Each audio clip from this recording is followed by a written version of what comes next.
The female thief pretended to accidentally bump into the bank manager, and while he bent down to pick something up, she quietly slipped his wallet to her accomplice in the car. The accomplice pulled out the access card from inside and swiped it on a high-tech device, copying the data from the card. Finally, they coated the card with a layer of transparent fluorescent powder. When the manager was leaving, they tossed the wallet back on the ground, and the woman pretended to be honest and picked up the wallet to return it to the manager. Next, it was time for that inconspicuous fluorescent powder to work. Jimmy disguised himself as a janitor and infiltrated the bank. To ensure everything was foolproof, he also sprayed a layer of fluorescent agent on the door handle. This way, the manager who had touched both the access card and the door handle would inevitably leave traces on his keypad lock. After the manager got off work, Jimmy quickly used the cloned access card to open the security door, then came to the vault entrance and used a scanner to detect the 5 password digits on the keypad. With everything ready, the group launched their operation that night. They came to the elevator shaft beneath the bank through the sewer and tied the safety ropes they were wearing to the bottom of the elevator. Then the team's hacker tampered with the elevator's control system.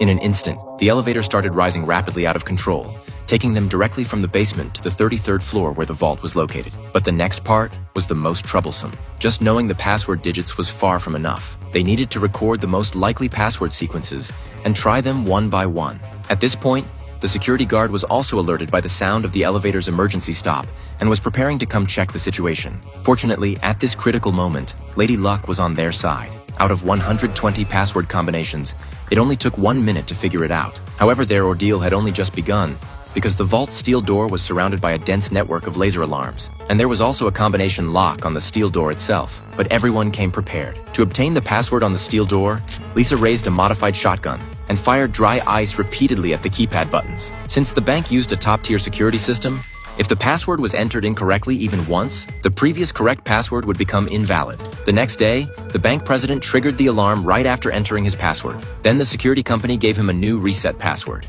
and Jimmy and his crew had already hacked into the bank's surveillance system. So they saw the new password clear as day. So now they just needed to deal with the laser alarms, and they could successfully open the vault. And Jimmy already had a strategy to handle it.